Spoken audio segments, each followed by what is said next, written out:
My name is Terry Stevens. I grew up in Alta, small town south of here, maybe 1,300 people total.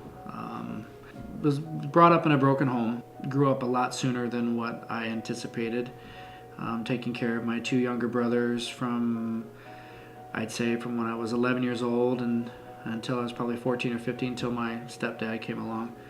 Mom was always gone. Got a little older, moved out of the house when I was 18, went to Wayne State College, and had lots of fun there, learned a lot of stuff. And from there is just kind of where my music career took off. Started singing a lot. I guess I would have to say what happened next is I returned back from a tour, and I was in Topeka, Kansas at the time. Got a phone call that my brother had passed away. He was in a car accident with 3 other kids in the car, and it was just light enough to where you couldn't see headlights, and it was just dark enough to where you couldn't see any gravel dust. It was on a gravel road, and he was T-boned from the side. At that point in my life, I was so mad at God. I felt that I was in a very good place with God in my relationship with Him before that happened, but I never really understood why it was Him. And for as bad as it sounds, having 2 other brothers that were in and out of drugs and being arrested and not finishing high school, I always wondered, why was it him when he was such a good kid and he was so young? I then started drinking a lot. I didn't really care. Again, I was cursing God. The drinking didn't happen for a long period of time, but it was long enough that really kind of I don't even know the word to choose. It just set me back on the path that I'd always pictured myself going down. I sang at his funeral, which is probably one of the hardest things I've ever had to do, and I remember leaving the funeral still angry. I didn't want to talk to anybody. In fact, I think I went straight home and grabbed a bottle and started drinking again.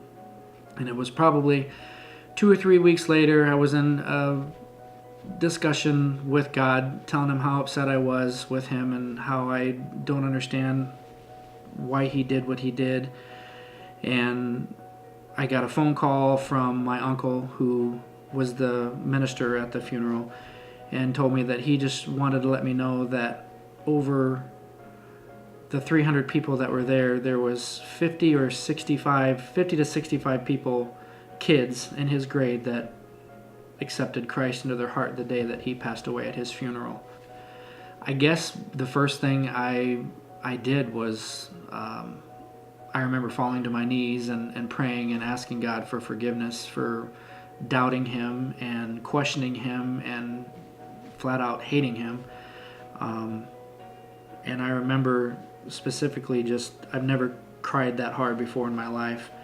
And just the fact that I could feel that He was there, He pretty much just picked me up. And from that moment on, I just started praying again at night. I remember asking for forgiveness for him for at least a month after that, for everything that I had said and all the hate and everything that I did that was wrong. I got back into singing again, even though it was extremely hard. Started touring again, and just basically trying to put God first before everything. And even though it was something that was still not picture clear to me on why it happened, what had happened, I still trusted that God works in mysterious ways and that things happen for a reason, even though that reason was my brother's life being taken. So now I'm 40 years old. Instead of having a junk car payment, I've got an SUV payment and a beautiful wife and an amazing little girl that I've never been more thankful for. I see bits and pieces of my brother and my daughter when we're playing and laughing and giggling. So even though he's been taken from our family, I still get to see him in my daughter, and for that I'm extremely thankful. I guess I would say that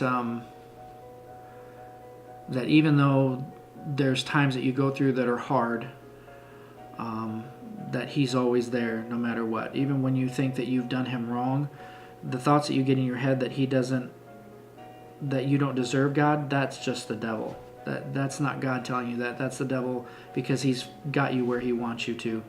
And I guess it was just the pushing of him that kept pushing me harder to get back on track to where I was before, which was, I'm obviously no place to being close to being a perfect Christian, but at least on the right path, and wanting to do his will and wanting to live for him every day of my life.